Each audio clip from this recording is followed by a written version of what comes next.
ആഴിയും ഊഴിയും 7 സ്വരങ്ങളും ആരിലൊതുങ്ങുന്നു. ആദിയും അന്തവുമാരുടെ കൺകളിൽ ആടിമയങ്ങുന്നു. ഭൂതഗണം തൊഴുതാരുടെ ചൊല്ലിനു കാതുമടക്കുന്നു.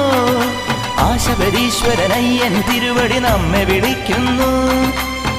ഇരുമുടിക്കെട്ടുമായി ഇതിലെ നീ വരൂ, ഇവിടെയായി എന്റെ പൊന്നമ്പലം.